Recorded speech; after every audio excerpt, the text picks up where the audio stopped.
Well, there y'all have it. The 2025 NBA champions are the OKC Thunder. I mean, some people might cry about it, but if we being honest, it's not like anyone really gonna care. I was a Cavs fan, bro. This is our year, bro. But regardless, man, SGA got a ring, J-Dub got a ring, and Chet got a ring. Even number one Glazer Jalen Williams got himself a ring. But yeah, man, they were by far the best team all year, and they just cruised their way to an NBA championship. And bro, if you keep it at 100, bro, SGA might have just had one of the craziest seasons of all time. MVP, Finals MVP, Western Conference MVP, scoring champion. He got his own signature shoe and a $285 million extension. Oh my God. I low-key would have added him being on the 2K26 cover to that list, but bro, it's so butt. But yeah, if y'all read the title today, we gonna really focus on the last 10 MVPs. Yes sir, man, we gonna do some rating today. The last 10 MVPs based on excitement or the seasons they had, whatever, you get it. Y'all know how we do it, man. The 10 means elite, you feel me? If he was going to work the entire year and dominating, that's what he's going to get. And the 0 just means it wasn't deserved or someone deserved it more. But yeah, I'm not going to waste any more time introducing this to y'all. Y'all get it. So yeah, the first MVP we got is 2016 Curry. Coming off a championship the year before, he was really trying to make another statement season. He ended up averaging 37-5 with 2 steals a game on 50-40-90 shooting. He actually set a record for most threes made in a season with 402, and the Warriors finished with a 73-9 record, the best record in NBA history. So yeah, they dominated throughout the regular season and through the first 2 rounds. They came back down 3-1 against OKC, and Game 6 Clay was created. And yeah, they made it to the finals where they sold a 3-1 lead. He did have a historic season, but not winning the title was a big disappointment. But yeah, this is an easy 10 out of 10 rated for 2016 Curry. And yeah, the next one we got is 2017 Russ. Just for context, this is the first year after KD left to the Warriors. And he had a very bad roster next to him, so he had to carry, having the highest usage rate in NBA history that year. He ended up averaging 32, 11, and 10 while playing 81 out of 82 games. He became the first player since Oscar Robertson to average a triple-double, was a scoring champion, and he set a record of 42 triple-doubles in that year. OKC ended up winning 47 games, which got them the 6th seed,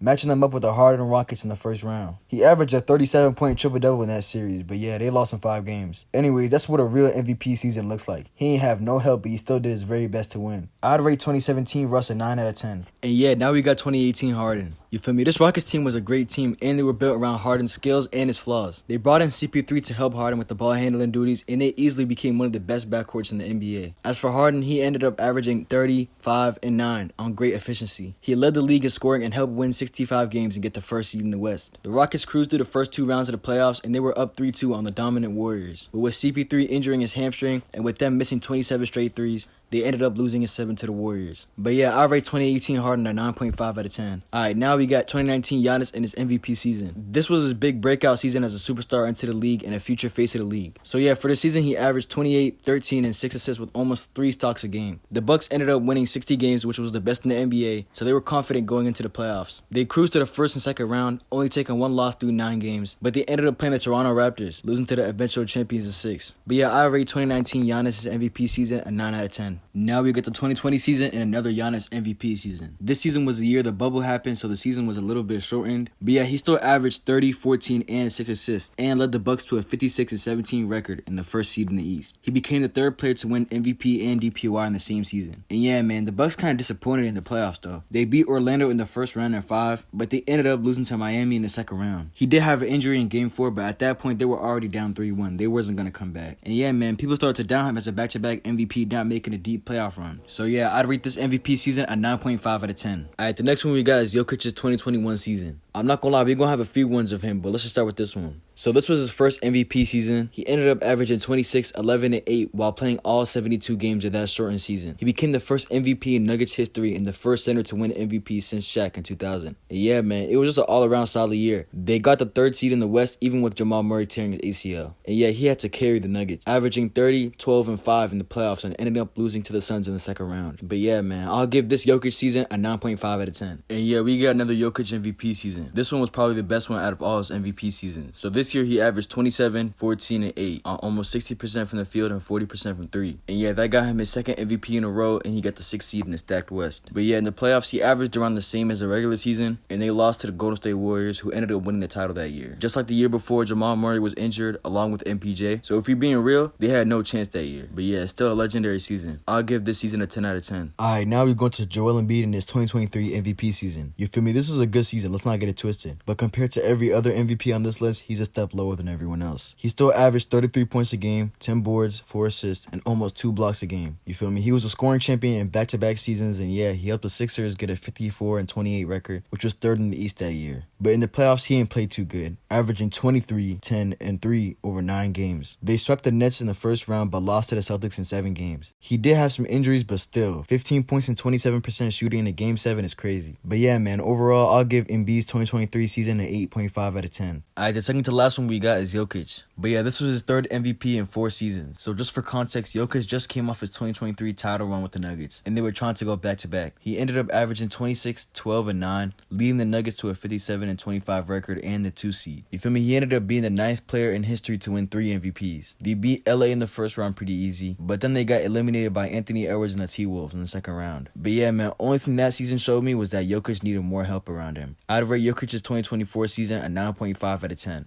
Just an all-around great season, and we knew who Jokic was at this point. Alright, to finish off, we gotta go with SGA in the season he just had. I mean, bro, if we being real, no one thought SGA was going to be an MVP when he first got drafted. It just seemed like he was going to be an aight role player that was thrown in the Paul George trade. But you feel me? He completely changed his career. And yeah, this year he averaged 33 points, 5 rebounds, and 6 assists on basically 50, 40, 90 shooting. And bro, I guess the only bad thing about him is that he foul baits too much. But at this point, bro, I don't even care. Yeah, bro, no Glaze, I can't even deny his skill no more, bro. He's like that. I'll give it to him. I'll give SGA's 2025 season an 8.5 out of 10. A solid season. But yeah, man, that's my ratings for the last 10 MVPs. If y'all got anything different than mine, let me know in the comments. I want to hear what y'all got to say. And yeah, man, make sure to sub up. We trying to hit 2K.